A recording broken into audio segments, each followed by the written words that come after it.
हाँ जी, नमस्कार साथियों आप सभी का। ठीक है भाई, आपकी सीईटी की एग्जाम आ चुकी है। ठीक है ना। सीईटी का सिलेबस भी आपका क्या हो चुका है, जारी हो चुका है। मैं योगेश व्यास आपको पॉलिटी पढ़ाऊंगा यहाँ पे। ठीक है। अब देखो भाई, आपके सीईटी के सिलेबस में क्या क्या चेंजेशन हुए हैं, क्या क्या चेंजेशन हुए, वो मैं सारी चीजें बताऊंगा आपको किसके संबंध में, पॉलिटी के संबंध में। उससे पहले आपको ध्यान रखना भाई, सीईटी 2026 की क्या है, बहुत शानदार बुक निकाली है हमने, संपूर्ण पाठ्यक्रम पर आधारित, तैयारी कर लो की। ठीक है, इस बुक को आप परचेज कर सकते हो। ठीक है, मार्केट से परचेज कर सकते हो, यहाँ से मंगा सकते हो, आप चाहो जैसे भी इसको मंगा सकते हो। ठीक है, आपको पूरा कंटेंट मिल जाएगा यहाँ पे, क्या मिल जाएगा, पूरा पूरा कंटेंट मिल जाएगा। ठीक है भाई, अपने सिलेबस की चर्चा करते हैं सीधे सीधा। देखो भाई, ये आपका नया सिलेबस है, क्या है, नया सिलेबस है। ठीक है, और नए सिलेबस में मैं बात करूंगा केवल आपसे इंडियन पॉलिटी और राजस्थान पॉलिटी की। तो इंडियन पॉलिटी में यहाँ पे सिलेबस में क्या दे रखा है भाई, आपकी भारतीय संविधान की प्रकृति दे रखी है, प्रस्तावना दे रखी है, मौलिक अधिकार और डीपीएसपी क्या क्या दे रखी है भाई आपकी। एक तो आपकी प्रकृति दे रखी है, क्या दे रखी है, प्रकृति क्या दे रखी है भाई आपकी, प्रकृति दे रखी है। प्रकृति के साथ क्या दे रखी है, प्रस्तावना। ठीक है, प्रस्तावना के साथ क्या दे रखा है आपका, फंडामेंटल राइट, मूल अधिकार। मूल अधिकार के साथ क्या दे रखा है आपका, डीपीएसपी क्या दे रखा है, डीपीएसपी। ठीक है, और डीपीएसपी के साथ आपके मूल कर्तव्य यहाँ पे सिलेबस में इस बार नहीं दिए, क्या नहीं दिए, मूल कर्तव्य आपके सिलेबस में नहीं दिए। ठीक है, इधर फिर भारतीय राजनीतिक व्यवस्था में क्या क्या दे रखा है, आपके राष्ट्रपति है, प्रधानमंत्री, मंत्रिपरिषद है, संसद है, आपका सुप्रीम कोर्ट है और निर्वाचन आयोग है। ये आपके नए टॉपिक ऐड किए। कौन कौन से नए टॉपिक ऐड किए आपके भाई, पुराने वाले सिलेबस में नहीं थे ये टॉपिक। कौन कौन से आपके, जैसे राष्ट्रपति है भाई आपका, कौन सा है, राष्ट्रपति है आपका। ठीक है, राष्ट्रपति के साथ साथ कौन है भाई आपका, प्रधानमंत्री है, कौन है, पीएम है, और पीएम की क्या भाई, मंत्री परिषद है, पीएम की मंत्री परिषद है। ठीक है, इसके अलावा भाई आपका संसद है, क्या है, संसद है।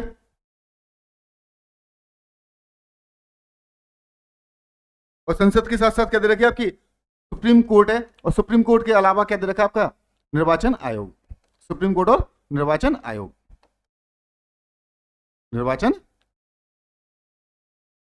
ये सेगमेंट आपका इंडियन पॉलिटी का, किसका सेगमेंट है, ये है आपका इंडियन पॉलिटी का सेगमेंट। अब देखो भाई, मैं पुराना आपका सिलेबस भी लेकर के आया हूं, कौन सा, पुराना वाला सिलेबस। पुराने वाले सिलेबस में क्या दे रखा है भाई आपकी, कि राजस्थान के विशेष संदर्भ में भारतीय राजनीतिक व्यवस्था, जिसमें संविधान की प्रकृति है, प्रस्तावना है, मौलिक अधिकार है, डीपीएसपी है, और साथ में मौलिक कर्तव्य है। यहाँ पे मौलिक कर्तव्य दिए होते हैं आपके 2024 वाले सिलेबस में, लेकिन इस वाले सिलेबस में मौलिक कर्तव्य नहीं है। ठीक है, इसके अलावा जो ये टॉपिक है आपके, कौन कौन से, पीएम है, राष्ट्रपति है, कौन है, पीएम है, राष्ट्रपति है, मंत्रिपरिषद है, संसद है, सुप्रीम कोर्ट है, निर्वाचन आयोग है। ये टॉपिक भी आपके पुराने सिलेबस में नहीं थे। इस बार आपके नए टॉपिक जोड़े गए भाई, तैयार कर लेना इनको अच्छे से। ठीक है, क्या करना है हमको, इनको अच्छे से तैयार करना है। ठीक है, इधर देखो भाई, अभी यदि बात करें अपन राजस्थान पॉलिटी की, किसकी, राजस्थान पॉलिटी की, तो भाई राजस्थान की पॉलिटी में क्या है भाई, आपके राज्यपाल है, सीएम है आपका, विधानसभा है, हाई कोर्ट है आपका, आरपीएससी है आपकी, राज्य निर्वाचन आयोग है, राज्य सूचना आयोग है, राज्य मानवाधिकार आयोग है, राज्य का मुख्य सचिव है, जिला प्रशासन है, और स्थानीय स्वशासन एवं पंचायती राज है। ये आपके क्या है भाई, नए टॉपिक है ना। और यदि मैं पुराने सिलेबस की बात करूं, तो पुराने सिलेबस में भी सेम टू सेम बात की गई है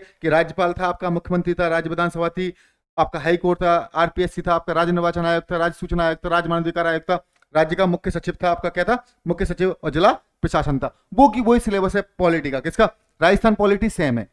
राजस्थान पॉलिटी क्या आपकी, सेम है। ठीक है, राजस्थान पॉलिटी सेम है। इंडियन पॉलिटी में आपके नए टॉपिक जोड़े हैं, जिसमें आपका राष्ट्रपति है, पीएम है, उसकी मंत्रिपरिषद है, संसद है आपका, संसद के अलावा आपका सुप्रीम कोर्ट है, और सुप्रीम कोर्ट के अलावा आपका क्या जोड़ दिया, केंद्रीय निर्वाचन आयोग। क्या जोड़ दिया, केंद्रीय निर्वाचन आयोग। ये आपके नए टॉपिक जोड़े हैं। तो भाई देखो, सीटी के परस्पेक्टिव हिसाब से मैं बात करूं, तो आपकी क्वालिफाइंग पेपर होता है, कैसा पेपर होता है, क्वालिफाइंग पेपर होता है। लेकिन जब आप बड़ी तैयारी करोगे, कोई और अदर एग्जाम की, सीईटी के बाद क्या दोगे, एग्जाम्स दोगे, तो वहां पे ये सारे टॉपिक आपको टच करने पड़ेंगे, सारे टॉपिक आपको बहुत अच्छे से पढ़ने पड़ेंगे। लगभग 5 से 7 क्वेश्चन आपके इंडियन पॉलिटी से आते हैं, और कितने, 5 से 7 क्वेश्चन। और 5 से 7 क्वेश्चन ही कहां से आते हैं आपके, राजस्थान पॉलिटी से। कहां से आते हैं, राजस्थान पॉलिटी से भी कितने आते हैं आपके, 5 से 7 क्वेश्चन आते हैं। ठीक है, ये आपका सिलेबस है। सिलेबस में मैं चर्चा कर चुका हूं, आपको सारा कुछ पढ़ना है, सारा कुछ समझना है। इससे क्या होगा, आपका बेस तैयार हो जाएगा। क्या तैयार हो जाएगा, बेस तैयार हो जाएगा पूरी तरीके से। ठीक है, ये टॉपिक अभी आप ये सोचो कि भाई ये तो केवल क्वालिफाइंग पेपर है, तो क्वालिफाइंग पेपर में नहीं जाना आपको पूरा ही पढ़ना है। क्या पढ़ना है,